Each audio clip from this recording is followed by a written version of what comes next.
Isang mapagpalang umaga po sa ating lahat. Sa ating pagdiriwang ngayong araw ng linggo, inaanyayahan tayo ng salita ng Diyos na pagnilayan kung sino si Jesus para sa bawat isa sa atin. Sa mga oras na ito, naway isantabi natin ang ating mga problema o magulong isip at ibigay sa ating Panginoon ang buong pusong pananampalataya at pasasalamat. Ayon sa Ebanghelyo ngayong linggo, tinanong ni Jesus ang kanyang mga alagad, "Sino ako ayon sa inyong pagkilala?" Sa pamamagitan ng pananampalataya ni Pedro, ipinahayag niya na si Jesus ang Mesiyas, ang anak ng Diyos na buhay. Naway tulad ni Pedro, matatag din natin kilalanin si Kristo, maniwala sa Kanya at maging tapat na tagasunod sa anumang hamon ng ating buhay. Sa pagsisimula ng ating banal na misa, buksan natin ang ating puso sa Diyos at buong pananampalatayang mag-iisa sa pagdiriwang na ito. Sa bawat panalangin, ating pong isama ang mga nagdiriwang at magdiriwang ng kanilang kaarawan na sina Agosto Andrada, Maria Sofia Andres, Lauren Sosa, Tinita de los Santos, John K. Lian, Janice Maghos, Gio Perlas, Rizal Micaña at Zane Lloyd Grimaldo. Magsitayo po ang lahat para sa pagsisimula ng banal na misa.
Purihin natin at dakilain ang pangalan ng ating Diyos, ang Diyos Ama, Diyos sa lahat ng banal na Espiritu. Amen. Makapangyarihang Diyos, lahat ng puso ay nakahayag sa iyo. Lahat ng nasa pangalan ay nababatid mo at walang lihim na naninlingig sa iyo. Nilisin mo ang aming mga puso sa pamamagitan ng iyong banal na Espiritu upang kami ay tapat na mabibig sa iyo at marapat na pumuri sa iyong banal na pangalan sa pamamagitan ni Kristo ang ating Panginoon. Amen. Mga kapatid, pakinggan po ninyo ang sinasabi ng ating Panginoong Jesucristo. Ibigin mo ang iyong Panginoong Diyos ng buong puso, ng buong isip at ang buong lakas. Ito ang una. At ang dakilang utos at ang pangalawa ay tulad ng una. Ibigin mo ang iyong kapwa tulad ng iyong sarili. Sa dalawang utos na ito, ay napakaloob ang buong kautosan at mga propeta. Magsiluhod po ang lahat. Pagsisihan po natin ating mga pagkakasala sa Diyos at sa ating kapwa. Sabay-sabay po tayo mangumpisan. Kami na mangumpisan sa iyo, Diyos, sa mga makapangyarihan. Sa lahat ng masapo sa isa't isa. Na kami nagkasala sa aming paisip, sa aming mga nasabi, sa aming mga nagawa, at sa mga nakalala namin gawin. Ari kayo sa sarili namin kamalian. Kaya sinasama namin sa iyo, Diyos, na hawaan kami, at sa lahat ng mga sapo, na ipanalangin kami sa iyo, Panginoon Diyos. Amen. Hawaan tayo ng ating makapangyarihang Diyos, patawarin tayo sa ating mga kasalanan, at patubayan tayo sa buhay na walang hanggan sa pamamagitan ni Kristo ating Panginoon. Amen. Magsitayo po ang lahat. Luwalhati sa Diyos sa taas.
Ang Panginoon ay sumainyo.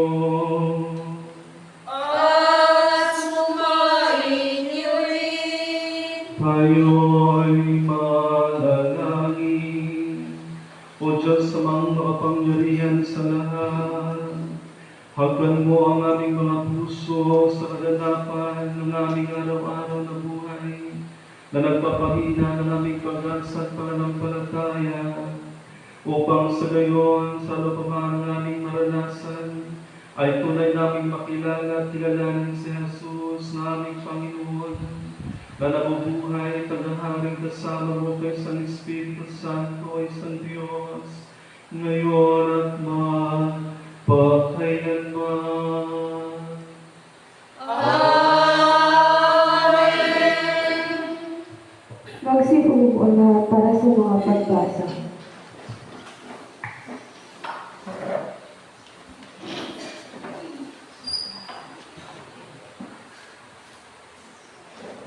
Sa unang pagbasa ay pinapakita ang paghihirap ng mga Israelita sa ilalim ng pamumuno na isang bagong hari ng Egypto. Sa kabila ng pangkapi at mahihirap na halagayan, hindi pinabayaan ng Panginoon ang kanyang bayan. Isinilang si Moises at sa pamamagitan ng tapang at at malasakit ng kanyang ina, kapatid at ng anak na babae. Siya ay nailigtas at napangalagaan. Tulad ng mga tao, tumulong kay Moises, naway ang bawat isa sa atin ay maging instrumento sa pagprotekta, pagtulong at pagbibigay ng pag-asa sa ating kapwa. Atin pong pakinggan ang unang pagbasa.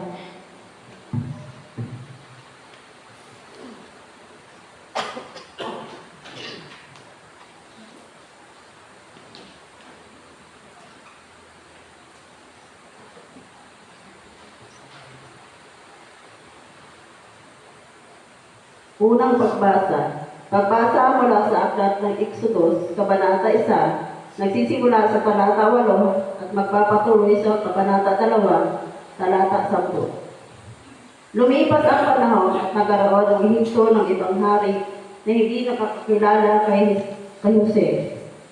Sinabi niya sa kanyang mga kababayan, "Nanganib tayo sa mga Israelita. Sila'y patuloy na dumarami at lumalakas kaysa sa atin.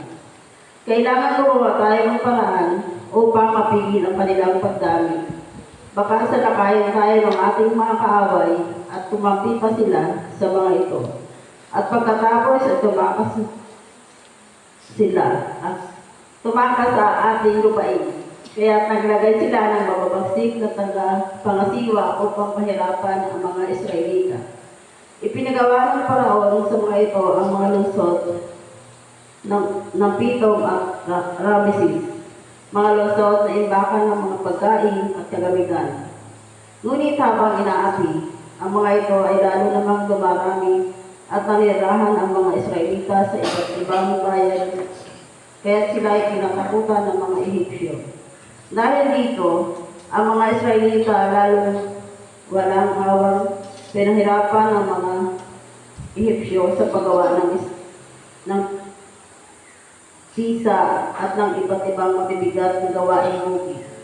Isang araw, ipinatawag ng Paraon sina Sipra at Poa, ang mga kumadronong Hebreo, at sinabihan ng ganito, "Sa pagpapaanak ninyo sa mga Hebrea, patayin ninyo kung lalaki ang sanggol at hayaan ninyong mabuhay kung babae." Ngunit dahil sa takot nila sa Diyos, hindi sinunod ng mga kumadrona ang utos ng hari. Hindi nila pinapatay ang mga sanggol na lalaki. Dahil dito ay pinatawag sila ng hari at tinanong, "Bakit hindi niyo pinapatay ang mga sanggol na lalaking sinisilang ng mga Hebreo?" Mangyari po ang ibang mga Hebrea sa mga Ehipsya. Madali po silang manganak, kaya naisilang na ang sanggol pagdating namin. Sagot nila, kaya patuloy na dumami at tumakas ang mga Israelita. Ang mga kumadrona naman ay kinalugdan ng Diyos. Sila ay pinagkalooban niya ng mga sariling pamilya. Iniutos naman ng Paraon sa lahat ng kanyang nasasakupan na itapon sa ilog Nilo ang lahat ng lalaking isisilang ng mga Hebrea at hayaan namang mabuhay ang mga babae. May mga mag-asawang buhat sa lipi-lipi na nagkaanak ng isang lalaki. Napaganda ng bata, kaya 3 buwan itong itinago ng ina. Nang hindi na siya maaaring itago pa, kumuha ang kanyang ina ng isang basket na yari sa tangkay ng tambo at pinahira ng alkitran upang hindi pasukin ng tubig. Pagkatapos, nilagay niya rito ang sanggol at nilagay sa lahiban sa may pangkal ng ilog. Ang kapatid na babae naman ng sanggol ay tumayo sa di kalayuan upang tingnan kung ano ang mangyari. Maliligo noon sa ilog ang anak na babae ng Paraon. Natanaw niya ang basket, kaya dito'y pinangkuha niya sa isa sa kanyang mga katulong na naglalakad-lakad naman sa tabing ilog. Nang maiabot sa kanya ang basket, inalis niya ang takip nito at nakita ang batang umiiyak. Naawa siya at kanyang nasabi, "Ito'y anak ng Hebreo." Ito po ang salita ng Panginoon. Salamat sa Diyos. Sa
Sa ikalawang pagbasa, nakasaad ang matibay na pagtitiwala ng tao sa Diyos bilang kanyang tagapagtanggol at sandigan.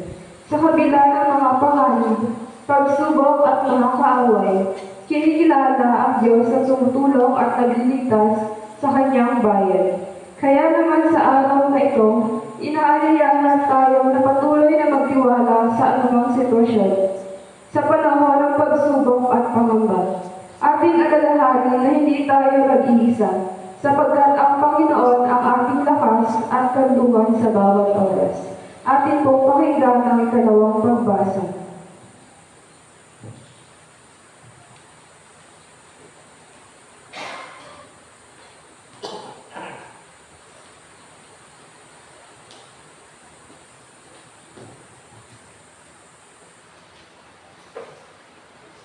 Ang ikalawang pagbasa ay mula sa sulat ni San Pablo sa mga taga-Roma, Kabanata 12, nagsisimula sa talata 1 hanggang 8. Kaya nga mga kapatid, alang-alang sa masaganang habag ng Diyos sa atin, ako'y nakikiusap sa inyo na ialay ninyo ang iyong sarili bilang isang handog na buhay at banal na kalugod-lugod sa Diyos. Ito ang karapat-dapat na pagsamba ninyo sa Diyos.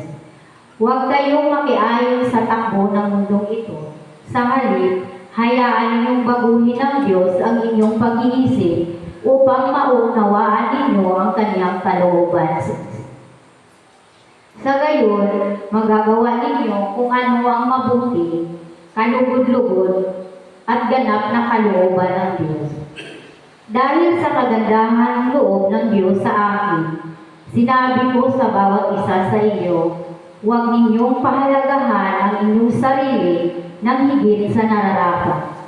Sa halip, pakaisipin ninyong mabuti ang tunay ninyong katayuan ayon sa sukat ng pananampalatayang ipinagkaloob ng Diyos sa bawat isa sa inyo.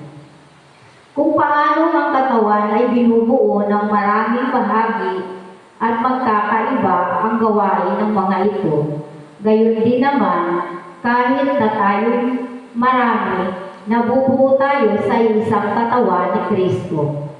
At tayong lahat ay bahagi ng isa't isa. Tumanggap tayo ng iba't ibang kaloob ayon sa kagandahang loob ng Diyos, kaya't gamitin natin ang mga kaloob na iyon. Kung ang ating kaloob ay pagsasalita ng pahayag mula sa Diyos, magpahayag tayo ayon sa sukat ng ating pananampalataya. Kung paglilingkod ang ating kaloob, maglingkod tayo. Magturo at tumanggap ng kaloob sa pagtuturo. Magpalakas ng loob ang may kaloob sa pagpapalakas ng loob. Kung pagbibigay ang inyong kaloob, magbigay kayo ng buong puso. Kung pamumuno naman, mamuno kayo ng buong sikap. Kung pagkakawang gawa ang inyong kaloob, gawin niyo iyan ng buong galak. Ito po ang salita ng Panginoon. Salamat sa Diyos. Thank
Panginoon at kay San Mateo sa ikalabing-anim na kabanata nagsisimula sa talata 13.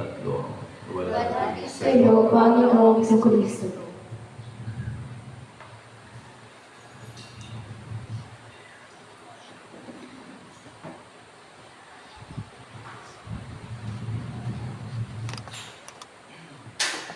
Nang dumating si Jesus sa lupain ng Cesarea ng Filipos, tinanong niya ang kanyang mga alagad, sino raw ang anak ng tao ayon sa mga tao? At sumagot sila, ang sabi po ng ilan ay si Juan Bautista kayo. Sabi naman ng iba, si Elias kayo. At may nagsasabi pang si Jeremias kayo o isa sa mga propeta. Kayo naman, ano ang sabi ninyo? Sino ako? Tanong niya sa kanila. Sumagot si Simon Pedro, kayo po ang Kristo, ang anak ng Diyos na buhay. Sinabi sa kanya ni Jesus, mapalad ka, Simon, na anak ni Judas, sapagkat ang katotohanan ito ay hindi inihayag sa iyo ng sino mang tao, kundi ng aking amang nasa langit. Ang sinasabi ko naman sa iyo, ikaw ay Pedro, at sa ibabaw ng batong ito ay tatayo ko ang aming iglesia. At hindi makapananaig sa kanya kahit ang kapangyarihan ng kamatayan. Ibibigay ko sa iyo ang mga susi ng kaharian ng langit. Ang ipagbawal mo sa lupa ay pagbabawal sa langit. At ang ipagpahintulot mo sa lupa ay ipapahintulot sa langit. At mahigpit niyang tinagubilinan ang kanyang mga alagad na huwag sabihin kanino man na siya ang Kristo. Mga kapatid, ang mabuting balita ng ating kaligtasan. Puri sa iyo, Panginoong Kristo. Magsiupo po ang lahat. Sa ngalan ng ating makapangyarihang Diyos, Ama, Diyos, Anak at ng Banal na Espiritu. Amen. Okay, good morning. Good morning po. Magandang buhay. Nagdadala po. Kumusta ang buhay? Ganun talaga ito. Parang matindi ang pinagdaanan. Okay, ito ang panahon na dapat nating unawain ang ating pananampalataya. Ano ba ang maitutulong ng pananampalataya sa buhay ng tao? Malaki ba ang tulong ng pananampalataya? Napatunayan niyo na ba? Parang hindi pa. Okay, ngayon, maganda itong maintindihan natin na sa pamamagitan ng ating confession. Ano ba ibig sabihin ng confession? Pananalig na si Jesus ang anak ng Diyos. Mahalaga ba ito? Mahalaga ba ito?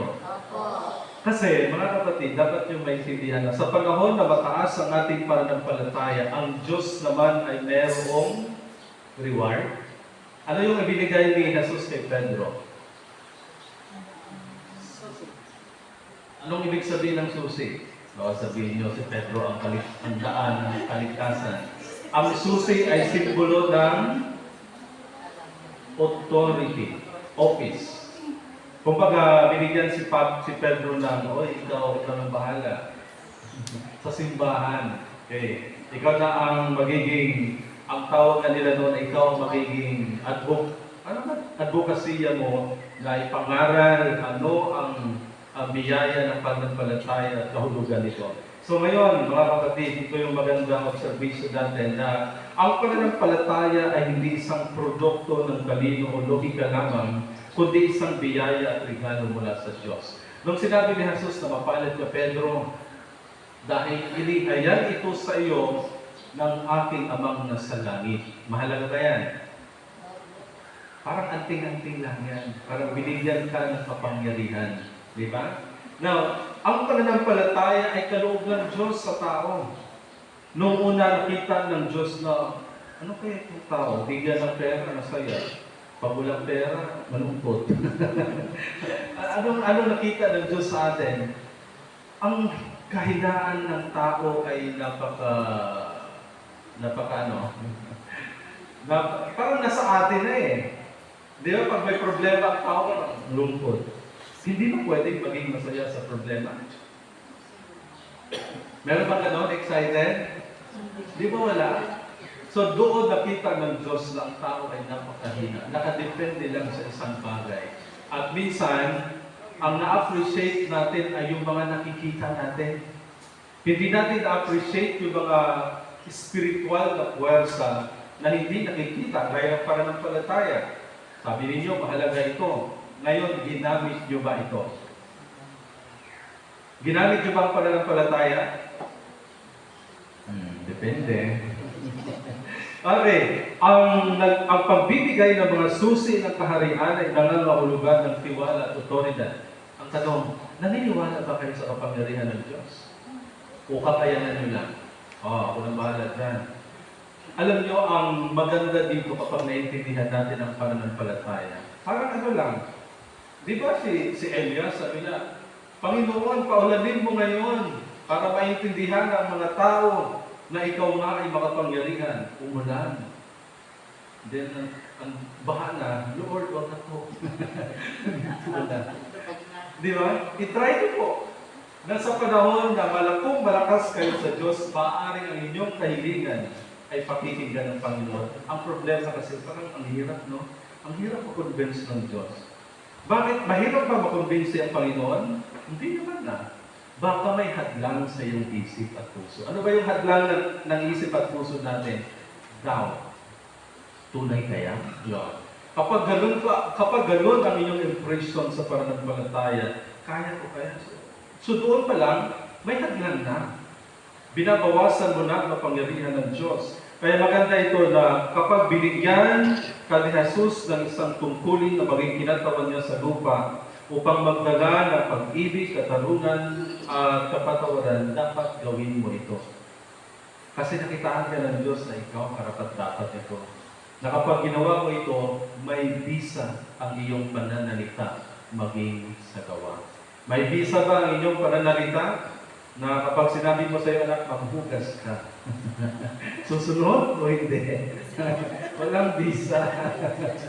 Now, kapag masunurin ang iyong anak, ibig sabihin, nakitaan ka ng bisa. So, ano kaya yun? So, si Apostol Pedro ay pinuri ni Jesus hindi dahil siya ang pinakamatalino, kundi dahil naging bukas siya sa ipinahayag ng Ama. Ito pa ang maganda. Ngayon, naniniwala ka na merong Diyos, bukas ka bang sumunod sa panuntunan ng Panginoon? Kasi kung hindi, walang kapangyarihan ng pananampalataya. Thank you. Alam niyo nung una, nung humihiling ako sa Diyos, Lord, sana bigyan mo ako ng kapangyarihan. Unang ginawa ko sa timunan, araw-araw akong nagmimisa, mga ilang taon yan. Para lang maintindihan ko ang Diyos, ang kapangyarihan ng Panginoon. Kasi kung humihiling ka sa Diyos, na wala kang pagpapasakop at pagpapailalim sa Kanya, walang bisa ang kapangyarihan ng pananampalataya. Ay doon pa lang, dapat bukas ang ating, ano bang meron sa Diyos? Ano ba ang pamantayan ng Panginoon? Doon na lang. Ano ang pamantayan ng Panginoon? Ang sa Old Testament, magical. Di ba magical sa Old Testament? Si Moses, isang hasampas lang niya na pangyari. Dapat ngayon, maintindihan natin na ang pagdating kay Kristo hindi na magical. Ano yung ibinigay ni Jesus sa atin? Wala na naman. Ano ba yung ibinigay ni Jesus sa atin? Yung courage. Na sa panahon na ginagawa mo ito, magkatotoo. Iniisip mo, ginagawa mo, yun ang result. Yun ang pananampalataya. Ngayon, meron pa kayong tapang at lakas na gawin ang mga nais mong gawin o baka dreaming lang. Di ba yung mga wishes natin, Lord, sana magkapera namin, hindi nakaupo ka lang dyan. Wala namang ganon. Hindi na nga magical action. Ginagawa ang ating pananampalataya para magkatotoo. Kaya yung pagbibigay ng mga susi ay simbolo ng tiwala at responsibilidad. Ibig sabihin, naniniwala ka sa Diyos. So, nagtitiwala ang Diyos sa iyo na mapaalam mo ang pananampalataya. Paano ba paalamin ang pananampalataya?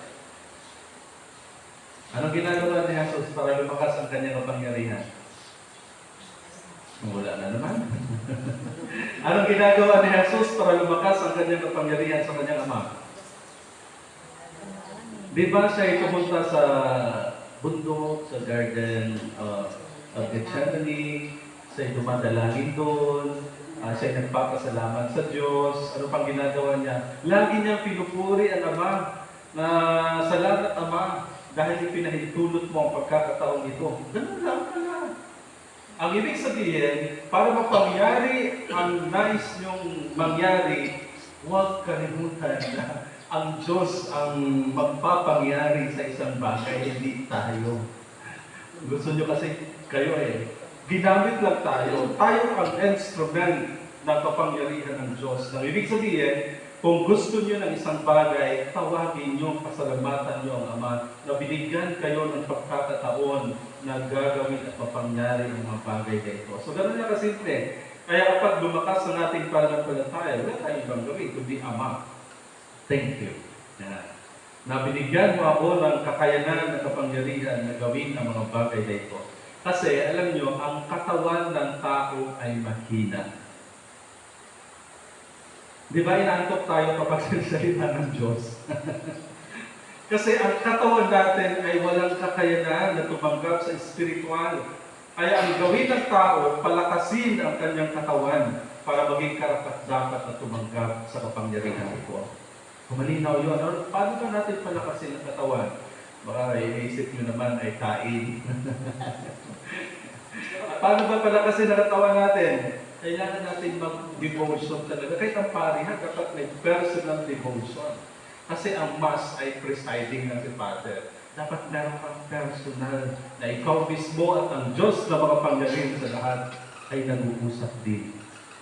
Ganon din naman ako, Lord, bigyan mo ako ng pananalita. Bigyan mo ako ng kapangyarihan. Kapangyarihan na maunawaan ang mga bagay-bagay sa mundo ito. Yun lang naman, di ba? Hindi yung kapangyarihan na magical, ha? Ganun kasi guys, gusto yung may kapangyarihan na magical. So, ang pagbibigay ng mga susi, simbolo ng tiwala at responsibilidad, ang mga Kristiyano ay may tungkulin na ipahayag ang mabuting balita at maging kinatawa ng pagmamahal, kapatawaran, katarungan ng Diyos dito sa lupa. Ito yung maganda na sa panahon na ialay mo ang iyong sarili bilang ehemplo ng Diyos, parang dadaluyan ka. Dadaluyan ka ng spiritual na kakayanan na nagmumula sa Panginoon. Ang simbahan at ang buhay ng isang Kristiyano ay hindi nangangakong walang unos, kundi nangangakong hindi kailanman babagsak dahil ang pundasyon natin ay si Kristo. Ito yung maganda. Ang iniisip kasi natin kapag nasa atin ang Diyos, walang pagsubok. Ay, malakas ako sa Diyos, dapat walang problema. Walang ganun. Hindi binago ni Jesus yung mga pagsubok at suliranin. Ang ibinigay ni Jesus sa atin ay, ano yung kanyang pangako? Hindi kayo magagapi kailanman sapagkat ako, ano siya? Ako ang kasama ninyo. Sinabi nga ni Jesus na sa piling nyo lang, ako nang bahala dyan. Di ba? Gawin nyo lang ang role nyo at ang Diyos naman ang role ng Panginoon ay gagawin din. So, ibig sabihin mga kapatid, mataas ang ating rate na tayo magtatagumpay. Mataas ang pangako ng Diyos sa atin na magagawa natin kung ano man ang nais nating gawin. Ang problema lang. Anong problema? Nakikita kasi natin yung bigat, nararamdaman natin yung parang ang hirap. Yun kasi ang nangunguna. Kaya kung kayo'y humakbang, dapat nakapikit kayo. Ano naman ang pagkakaiba kapag nakapikit? Parang hindi mo ramdam yung bigat kasi black Wala kang nakita. Ang ibig sabihin, kapag emosyon ang mangunguna, humihina ang pananampalataya. Ano bang emosyon? Bigat. Ramdam mo yung bigat. Ramdam mo parang wala naman akong kakayanan. Di ba? Pero kapag nararamdaman mo ang spiritual, hindi, sabi ng Diyos na siya ang bahala. Gawin ko lang, lapitan ko lang. Di ba, for example, kung may kagalit kayo, di ba ayaw niyong lumapit? Try nyo nakapigit, lapitan nyo siya. Sa ngalan ng Panginoon, gusto ko ng kaayusan at kapayapaan. Nagkaroon ka ng tapang, di ba? Pero kapag nakikita mo siya, ay wag na lang. Di ba? Ang ibig sabihin, kapag usaping pananampalataya, mas pinitingnan mo yung peace kaysa conflict. Yun na yun ang karunungan, yun ang pananampalataya. Mas tinitingnan mo paano ka maging komportable Kaysa, sino komportable ngayon? Ako yun ang lagi kong hinihiling sa Diyos, Lord, sana panatag ang ating kalooban. Kasi bagsak talaga ang tao kapag hindi kayo mapapanatag. Try, sa ano natin, sa personal nating buhay, kapag hindi mapayapa ang inyong kalooban, kahit meron kayong gustong mapangyari, parang hihilahin kayo. Kaya maganda ito na sa panahon na naintindihan natin ang pananampalataya, mas pipiliin natin yung mga madali, yan, yung term ng mga eksperto. Sa pananampalataya, pinapagaan ang mga proseso. Ano ba ibig sabihin ng pinapagaan? For example, gusto mo ng kapayapaan. So, forgiveness. May naghahanap ba ng kapayapaan, hindi ayaw magpatawad? Walang ganon. Kaya gagaan ang buhay ng tao, lumalakas ang kanyang kalooban, kaya nagpapatuloy siya. So maganda po yan. Ang simbahan ay hindi tinayo sa galing ng tao, kundi sa deklarasyon na si Jesus ang anak ng Diyos. Minsan maraming nagsabi, ay ang itinayo ni Jesus ay Catholic. Ang sinabi naman ni Jesus dito sa ano sinabi dito? Ikaw, Pedro, ano sinabi ni Jesus dyan? Nung sinabi ni Jesus na kayo po ang Kristo at anak ng Diyos na buhay, then, ang sagot ni Jesus, sinasabi ko naman sa ikaw ay Pedro, at sa ibabaw ng batong ito ay tatayo ko ang ating iglesia. Ano ba ibig sabihin ng bato? Pundasyon. Kasi ang pangako ni Jesus ay hindi makakapanaig sa kanya kahit ang kapangyarihan ng kamatayan. Sino ba ang iglesia? People of God. At ang bato na tinutukoy dito ay si Jesus. Ang pananalig ninyo kapag kagaya kay Kristo, hindi kayong madaig sa anumang suliranin sa meron sa mundo ito, kahit anong unos meron sa mundo ito. Nang ibig sabihin, kapag matatag, matibay ang ating pakilala sa Diyos, hindi talaga kayo matatalo. Pangako na yan ni Jesus eh. Basbas yan ni Jesus na kahit ang diablo, ayan. Alam niyo ba na ibinigay ni Jesus yung authority sa tao? Na kahit ang masamang espiritu ay walang kapangyarihan. Ano bang ibig sabihin nito? For example, yung traffic enforcer. O, nagmumotor ka, walang helmet, sabi ng enforcer, stop. Susunod ka o hindi? Susunod ka. Bakit susunod ka? Kasi ang traffic enforcer ngayon may authority na maaari kang pulihin. Tanggalan ka ng lisensya. Susunod ka dahil sa authority ng enforcer na yun. Yun din ang ibinigay ni Jesus sa mga mananampalataya. Na maging ang kasamaan ay walang kapangyarihan sa inyo kapag mataas ang inyong pananampalataya.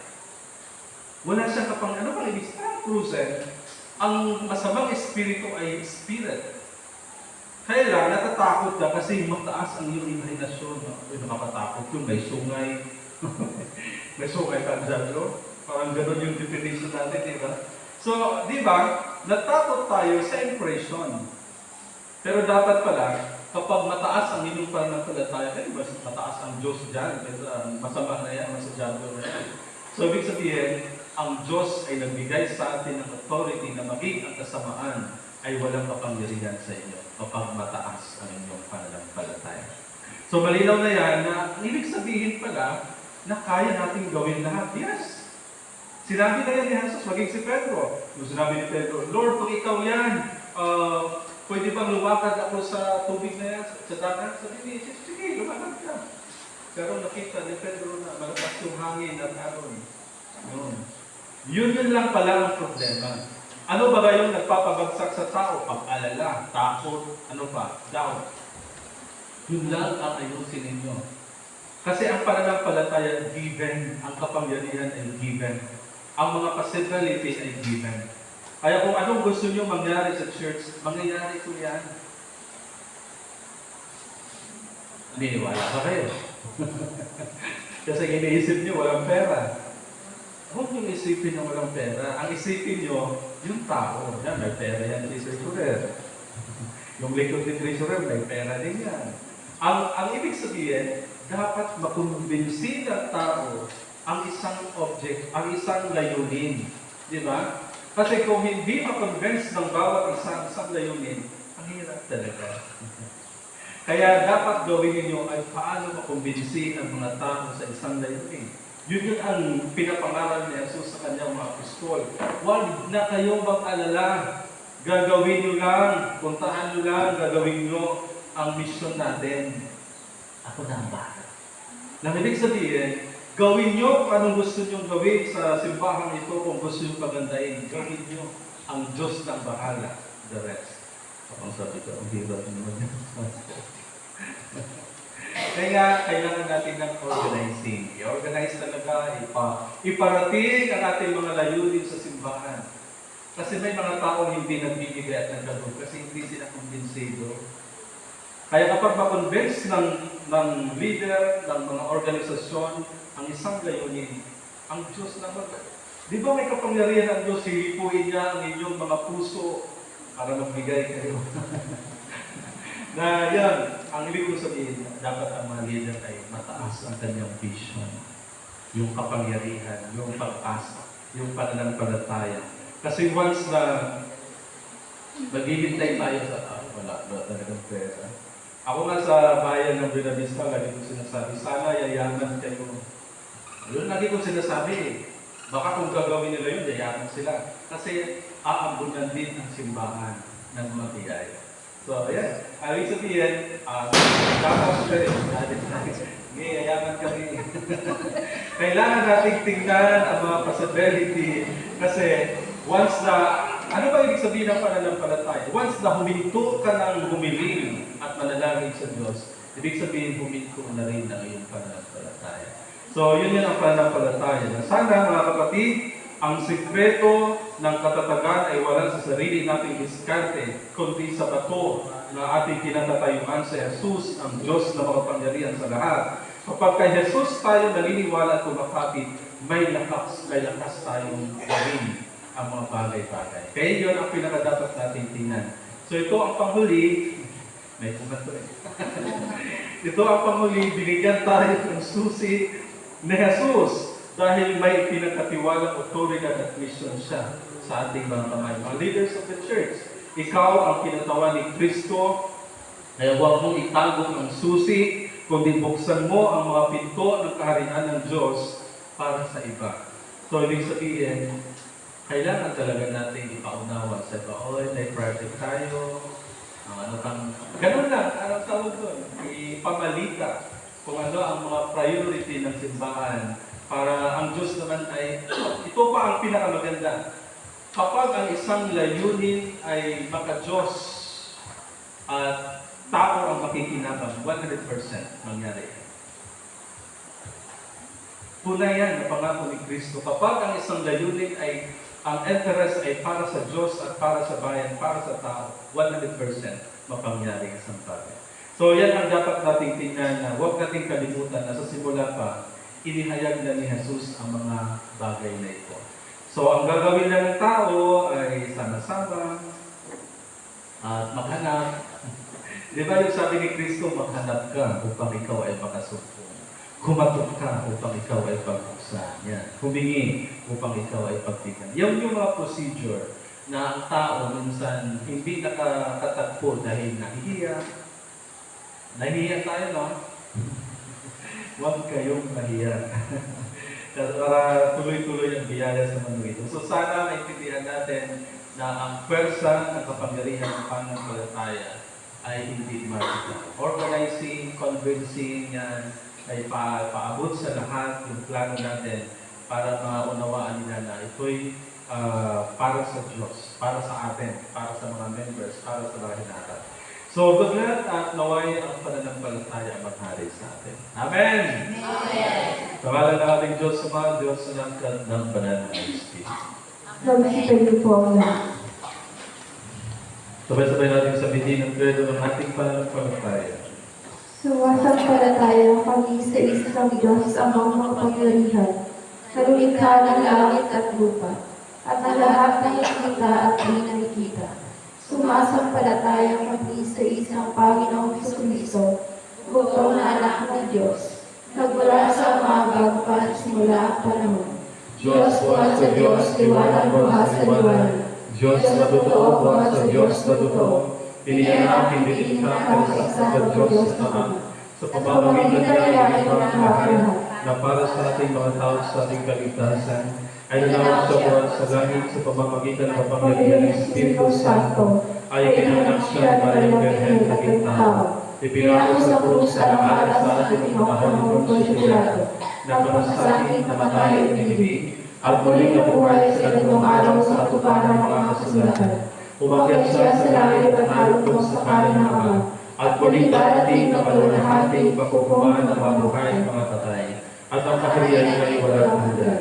Sumasampalataya din sa Espiritu Santo, ang Panginoon at ang pagbigay ng buhay na nabubuhay sa Ama.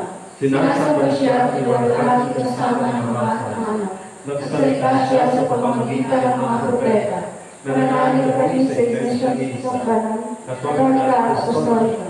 Naniniwala kami sa isang binag sa kapagpapatawad ng mga kasalanan, at hinihintay namin ang muling pagkabuhay ng mga nakatay at ang buhay na walang hanggan. Amen.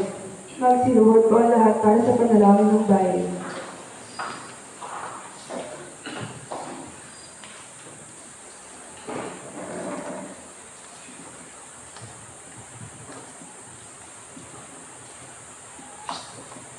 Manalangin tayo para sa buong Iglesia ni Jesucristo at para sa lahat ng tao ayon sa kanilang pangangailangan. Makapangyarihan at walang hanggan Diyos, itinuro mo sa amin sa pamamagitan ng iyong banal na salita na manalangin at magpasalamat para sa lahat ng tao. Sinasamo namin ngayon sa iyo at tanggapin ang aming mga panalangin na iniaalay namin sa iyo mga Diyos sa pamahalan. Kami nananalangin. Panginoon, pakinggan mo ang aming At panalangin. dinadalangin namin ang iyong barang pangkalatang iglesia, lalong-lalo na ang Iglesia Filipina Independiente. Puspusin mo ito ng katotohanan, katwiran at kapayapaan, at ipagkaloob mo sa lahat ng sumasampalataya sa iyong banal na pangalan na magkasundong sa katotohanan ng iyong banal na salita at sama-samang mamuhay sa pagkakaisa at pag-ibigan. Kami nananalangin. Panginoon, pakinggan mo ang aming panalangin. Bigyan mo ng biyaya ang makalangit ng lahat ng obispo, pari, diakono at mga seminarista, lalong-lalo na si Most Reverend Joel O. Forlares, ang aming obispo Maximo, si Right Reverend Arnold M. Damayan, na aming obispo Diocesano, at si Reverend Father Randy C. Matos at si Gundino Casin na aming mga pari. Sa pamamagitan ng kanilang pamumuhay at pagtuturo, ay maipahayag daw nila ng buong katapatan ng iyong tunay na bibigay buhay na salita at mapamahalaan ang iyong mga banal na sakramento, kami nananalangin. Panginoon, pakinggan mo ang aming panalangin. Isinasama rin namin na patubayan mo ang mga puso ng lahat ng bumuno sa pamahalaan ng bayang ito at sa iba't ibang bansa. Magpasya nawa sila ng buong talino at may katarungan at mapalaganap nila ang kayang kagalingan ng iyong bayan. Kami nananalangin. Panginoon, pakinggan mo ang aming panalangin. Sa sangkataon ay pagkaloob mo ang iyong mga langit na biyaya, lalong-lalo na sa Fort Santiago Sponsor, nagdiriwan mabiriro ng kanilang karawan na sa Augusto Andrada, Maria Spia Andres, Lore de Sosa, Hinita de los Santos, John Candia, Janice Mathos, Giro Perlas, Risa Limaricanya, St. Lloyd Grimaldo. At sa kongregasyong ito, dinggin at tanggapin nawa nila ang iyong banal na salita na may kumabang loob at masunuring puso, at paglingkuran ka ng may katapatan sa lahat ng araw ng kanilang buhay, kami nananalangin. Panginoon, pakinggan mo ang aming panalangin. Sinasama namin, Panginoon, sa iyong magandang loob, bibigyan lakas at tulungan ng lahat ng nasa ligay, kalungkutan, pangangailangan, may sakit o kapansanan, lalong-lalo na sa Rudes Agudes, Dolores Ricanya, Ana Marie Paan, Father Randy Matos, kami nananalangin. Panginoon, pakinggan mo ang aming panalangin. Inaalaala namin sa iyong harapan ang iyong mga lingkod sa kabilang buhay na sumasampalataya ng Kristo. Isinasama namin ikaw at sa kanila ang patuloy ng pagyabang sa pag-ibig at paglilingkod sa iyo. Kami nananalangin. Panginoon, pakinggan mo ang aming panalangin. Pinupuri rin namin ang mga banal na pangalan para sa lahat ng iyong mga santo. Bigyan mo kami ng biyaya upang makasunod sa kanilang mabubuting halimbawa at kami kasama na rin makatinawa sa ganapan ng iyong banal na kaharian. Tumutin mo ang mga aming mga panalangin, alang-alang sa Kanya na aming nabubuhay, upang makabilang para sa amin. Siya ang aming anak at aming tagapagligtas sa Yesu Kristo. Magsitayo po ang lahat. Mga kapatid, tayo ang katawan ni Kristo sa pamamagitan ng isang Espiritu, tayong lahat na dinilisang katawan ng tayo ibinyagan. Panatilihin natin ang pagkakaisa at bulot ng Espiritu sa bisnis ng kapayapaan. Lagi nawang sumainyo ang kapayapaan ng ating Panginoon. At sumainyo rin. Mga kapatid, tayo sa isa't isa ng kapayapaan. Peace be with you. Peace be with you. Ibigay sa Panginoon ang karangalang nararapat sa kanyang pangalan, magdala tayo ng alay at pagkakuha. Magsiupo po ang lahat.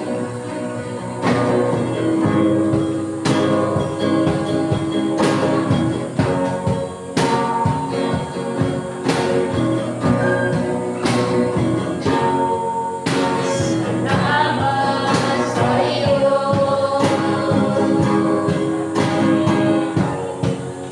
Aming Panginoon Jesus. Ako'y ibig mo.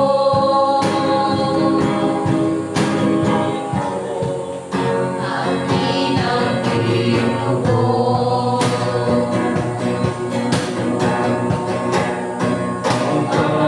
Alay mo,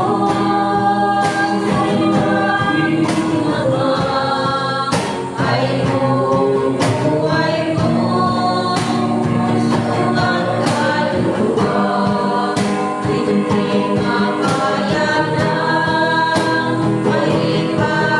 maipagkaloob, maaaring iyan, sulit ko sinuko, ang tanging dalangin, ang Diyos ay tanggapin, ang tanging alay ko, nawa'y pag-ibig. Ito lang ang Ama, wala nang iba pa, ako maririnig. Magsitayo po ang lahat.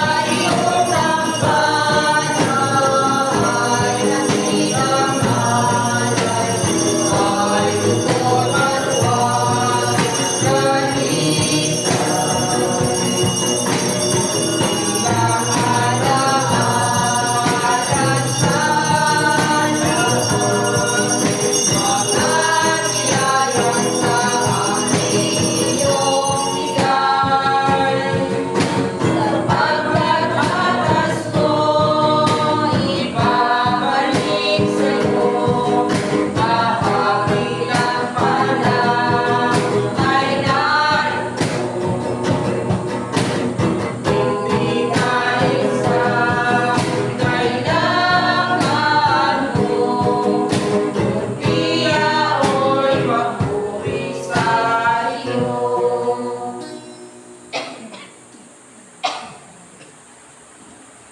Mga kapatid, sabay-sabay ko tayong manalangin para sa ating mga alay. Mawaing Diyos, ipagkaloob sa amin ang lahat ng bagay. Sa iyong kasaganaan, ibinibigay ko ang lahat ng aming pangangailangan. Sabihin tayo ng pagpapagulang ito ay nag-aaral sa iyo nitong salisa ng ang pagtanaw ng unang manok sa lahat ng iyong naawaan.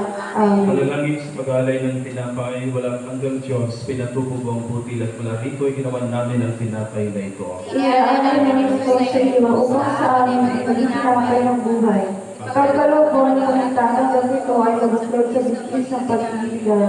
Amen. Manalangin sa pag-alay ng alap, makapangyarihang Diyos, tanggapin kong alap na ito naming ginawang mula sa iyong mga kaloob. Ituloy kami ang iyong espiritual upang aming tatanggap nito ay mapasigla at mapagbago sa paglilingkod sa iyo. Amen. Naway mga handog na ito ay maging kalugod-lugod sa Diyos sa ngalan ni Kristo ang ating Panginoon. Maraming salamat.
kasilahan, na naway ang ating mga panalangin, papuri at pasasalamat ay maging marapat sa Diyos at sa ating mga kapatid na nagdiriwang sa kanilang kaarawan, lalo na kay kapatid na Busto Andrada, na kapatid Maria, Sofia Andres, Lori Lee, Sosa, Meneta de los Santos, Jan Kane Lia, Janice Marlos, Jero Perlans, Rizalin, Licanian, Jane Loy, Grimaldo, na naway ang Diyos ay patuloy na magkaloob sa inyo ng buhay, maging ang kalakasan ng buhay at ginawa. Sama rin po natin sa ating mga panalangin at papuri sa ngalan ng ating Panginoon, ang ating mga kapatid may mga karamdaman, naway ikawat ng Diyos ang kagaling at kalakasan, kay Rudy Saludas, Dolores Ricania, Ana Marie, at kay Father Randy Madhus, na naway ang kapangyarihan mapaghimalang kamay ni Jesus ang handang humikot sa kanila upang igawan ang kagalingan at kalakasan sa pamamagitan ng ating pananampalataya. Kaya tayo manalangin upang ating mga hain ay maging marapat sa Diyos amang makapangyarihan. Tanggapin nawa ng Panginoon ang ating hain sa ikapupuri at ikalulahati ng kanyang pangalan. Sa ating kabubuti at ako ng Iglesia.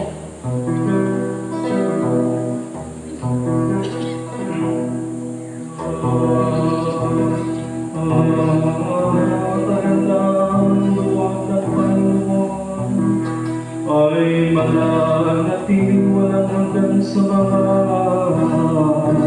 may takot sa Kanya at ang Kanyang pag-aalis sumasigla masasalan.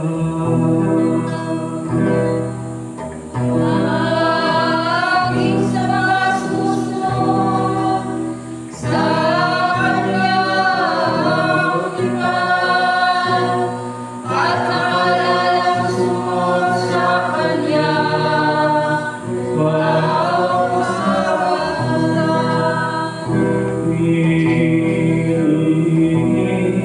Tinatag ng Panginoon ang Kanyang tumukan sa langit at ang Kanyang pangyari ay nasa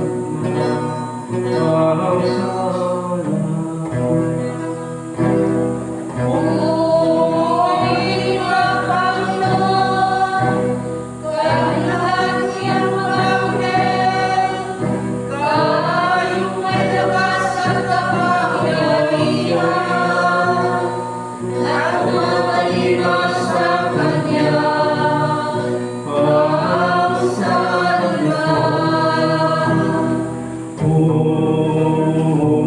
Purihin niyo ang Panginoon, kayong ganyang mga hukbo, kayong mga lingkod niya na sumusunod sa Kanya, ang kalooban.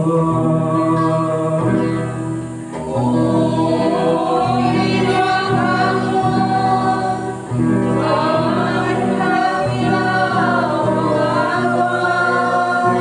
sa lahat ng dako ng kanyang masasaklawan, purihin ang Panginoon.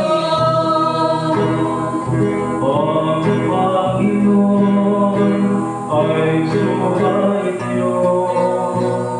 At sumainyo Itaas ang inyong mga puso.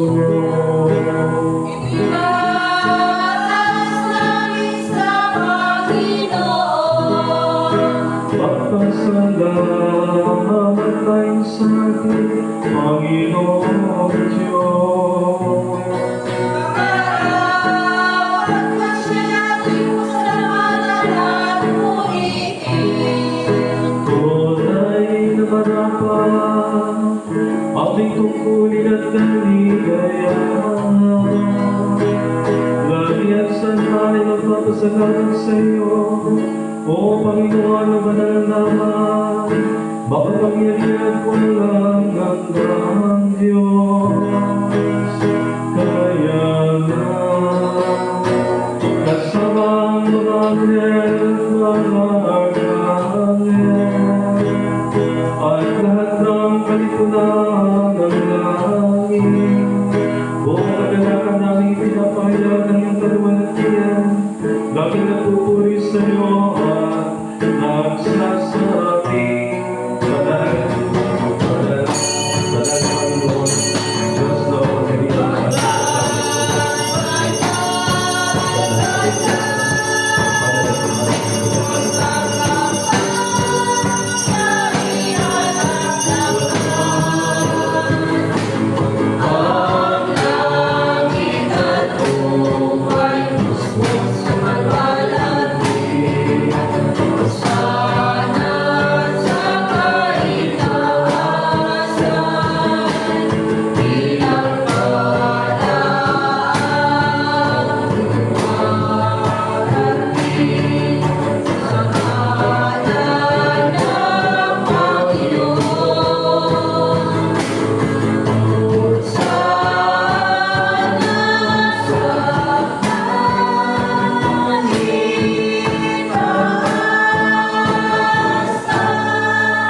Nagsiluhod po ang lahat. lahat ng kaluwalhatian ay sa iyong Diyos sa mga makapangyarihan na mga makalangit ng dahil sa iyong pag-ibig at kaawaan ay pinagkalubong yung bugtong anak na sa Yesu Kristo na maging tao na tulad namin at dalasin niyang mamatay sa krus para sa aming katubusan. Doon ay kanyang ginawa sa pamamagitan na minsang pag-aalay ng kanyang sarili, ang isang buo at ganap na hain para sa buong sanlibutan. At kanyang itinatag at tinutod sa amin ay pagpatuloy ang isang pagulitan sa kanyang mahalagang kamatayan at hain hanggang sa mulyang pagdating. Sapagkat ang dating siya ay pinagkalulo, kumuha siya ng tinapay at ang siya ay makapagpasalanan. Ito'y kanyang itiniraso binigay sa kanyang mga alagad at sinabi, Kunin, kanin, ito ang aming katawan na pinagkaloob ko sa inyo. Gawin ninyo ito bilang pag-alaala sa akin.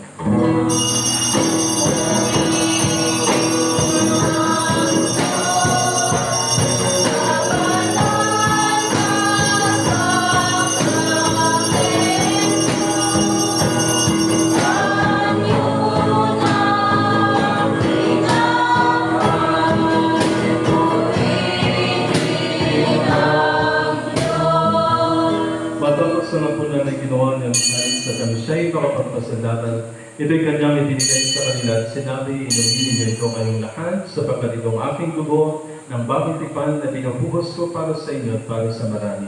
Sa ikapagpatawad ang inyong mga kasalanan, kailanman at inumin niyo ito ay gawin bilang pag-alaala sa akin.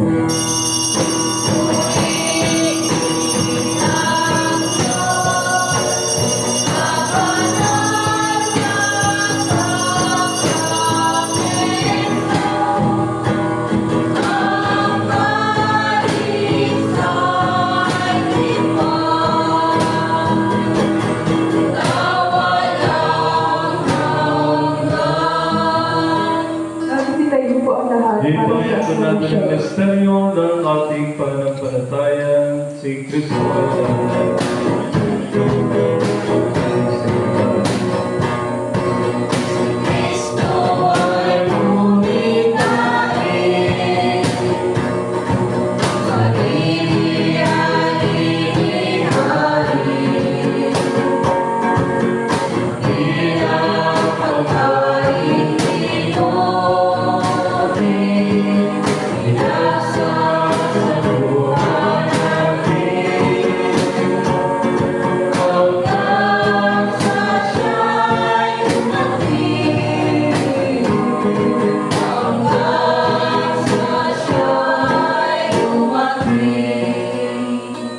Kaya nga, Panginoon at Amang Makagamit, ginaganap namin ng imabang lingkod ang pag-alaalang inutos ng iyong anak sa aming pagulitan sa kanyang pinagpalang pagpapakasakit at mahalagang kamatayan, sa kanyang makapangyarihang pagkabuhay magmuli at maluwalhating pag-akyat sa langit, at sa aming paghihintay sa kanyang maluwalhating pagbabalik, ay aming inialay sa iyo itong tinapay ng buhay at itong kalis ng kaligtasan. At kasama ang mga handog na ito, inialay namin ang aming mga sarili, na sinasamo namin sa iyo na kagabing sa iyong mga langit na altar itong aming haing papuri at pasasalamat. O bating Ama, sa kapangyarihan ng iyong banal na Espiritu, ay pagpalain at makapanalin itong tinapay at alak, upang para sa amin ay maging kamahal-mahal ang katawan at dugo ng iyong anak na sa Yesu Kristo, ang lahat nawa na tatanggap ng banal na komunyon ito ay mapuspos ng biyayang pakalangit at pagpapala at maging kaisang katawan niya upang siya'y manahan sa amin at kami sa Kanya.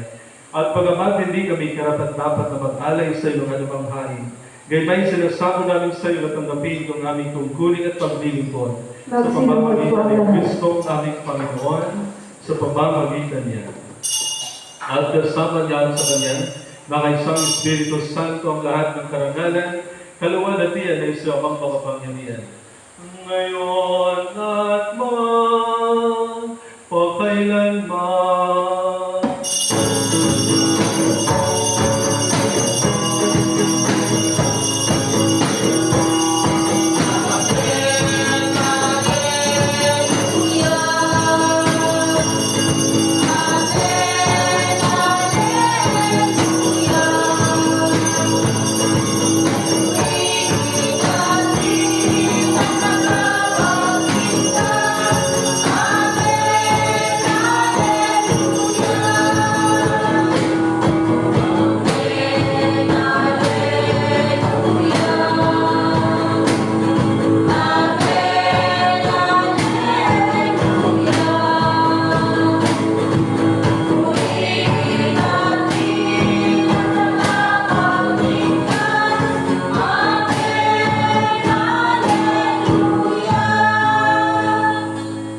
Magsitayo po ang lahat.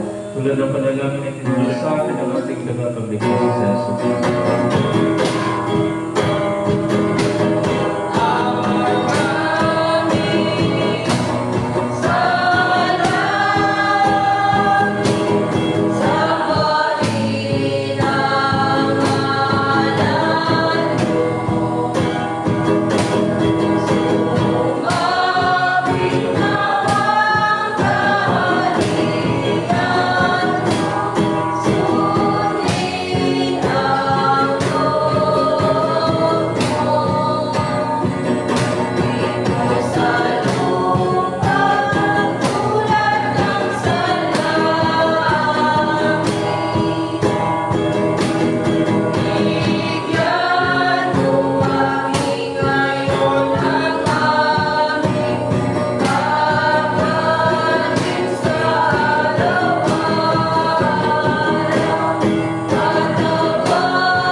Panginoon, sinasama namin siligtas kami sa lahat ng masama at pagkalabas sa aming kapayapaan sa panahon namin. Sa tulong ng iyong away, niyo kami sa pagkakasal at iligtas sa ligtanig sa pamamagitan ni Kristo ang aming Panginoon. Kordero ng Diyos, ikaw ang nagaling sa mga Naawa ka sa amin. Naawa ka sa amin.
Diyos para sa bayan ng Diyos. Kunin ninyo mga ito sa pag-alaala na ibinigay ni Kristo ang kanyang sarili para sa inyo. Tanggapin niyo siya sa inyong mga puso sa pamamagitan ng pananampalataya ng may pasasalamat ang katawan at dugo ng ating Panginoon.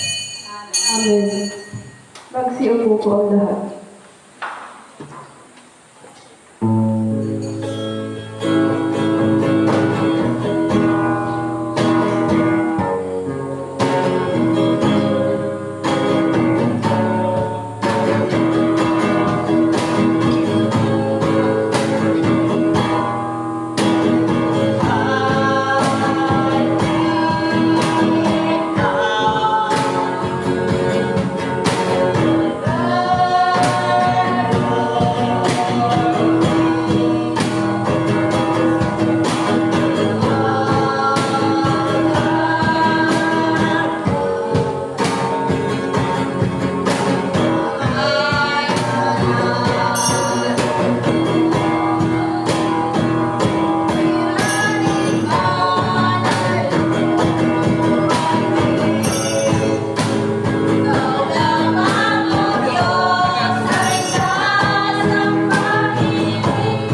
sa panalangin.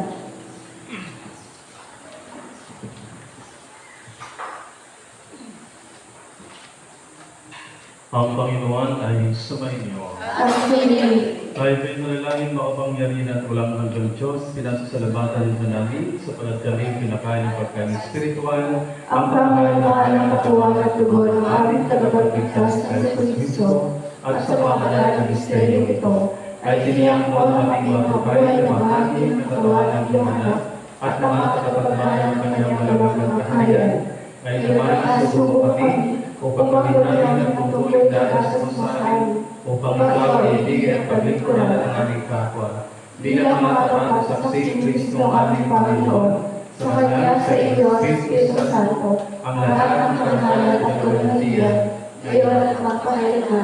Amen. Magsilip ang lahat. Ang kapayapaan ng Diyos na di malilit ng buong pag-unawa, matatag na ingatan kayo sa kaalaman at pag-ibig sa Diyos at sa Kanyang anak na Senso Kristo ang ating Panginoon at ang pagpapala ng makapangyarihang Diyos, ang Diyos Ama, Diyos sa lahat at ang banal na Espiritu na may sumainyo at manatili sa inyo ngayon at magpakailanman. Amen. Magsiupo po lahat. Sabi ko rin po, good morning mga kapatid. Good morning din po. May natutunan po ba? Yes. Sa buhay natin at yung mga natutunan, announcement. Sa mga WUPI ay after mass, meeting. May walking po, meeting na walking. Sino president ng walking? After mass ay magkaroon daw po kayo ng meeting mga kausap. And then sa mga tatay naman, ating living president, meron tayong bicareer na fellowship, sports and fellowship. Kaya magdala po kayo ng sports.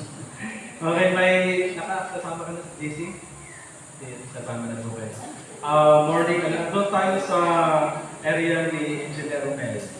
Di ba sa palengke may covered court sa baba? O doon tayo doon ang video natin. Kasi may kasal ako ng 29, kaya hindi pwede silbahan sa house, sa rest house tayo ni Engineer Romel Sarmiento. May kubo-kubo niya doon na maganda. So, yun po, sanay maraming mga tatay, yung kaya pang mag-basketball. May meeting din naman, mag-elect sila ng plano bilang mga tatay, hanay ng mga tatay sa Marinduque Bakery para lumakas po ang inyong hanay. Alam niyo, ang tatay kasi ang mataas na potential na mag-lead sa church. Kaya dapat ang tatay ay hindi maghina, hindi lumakas. Kasi kapag malakas ang tatay, maaaring ang kanyang pamilya, anak ay sama. Sinanay kasi, isa-isa lang. So, yan, palakasin po natin ang mga hanay ng nanay, tatay at kabataan para gumanda yung response ng ating pananampalataya. Kapag gumanda yung response ng pananampalataya, gaganda rin ang simbahan natin at mission. Okay? Amen? Pagkakaroon kong lahat, ang Panginoon ay sumainyo. At pinili, Mga kapatid, ngayon din ay humayo tayo pang ibigin at paglingkuran ng Panginoon. salamat sa Diyos. Sabihin natin ang halinaw.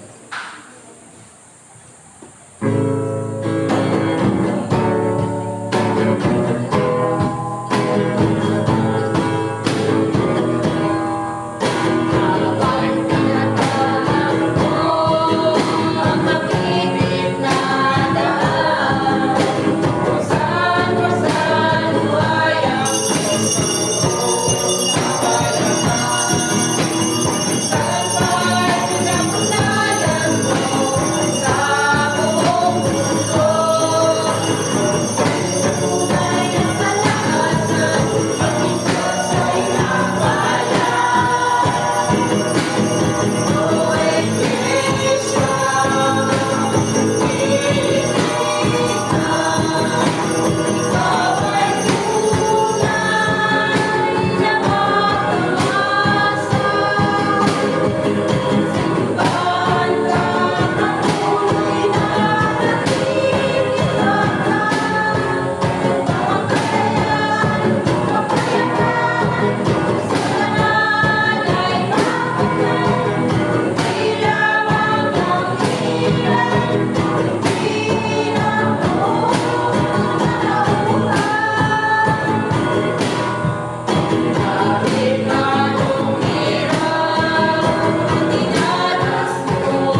Dapat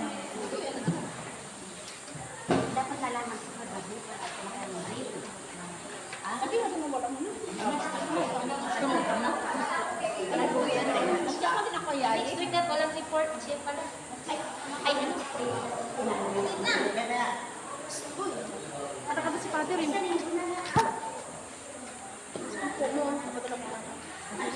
Ano?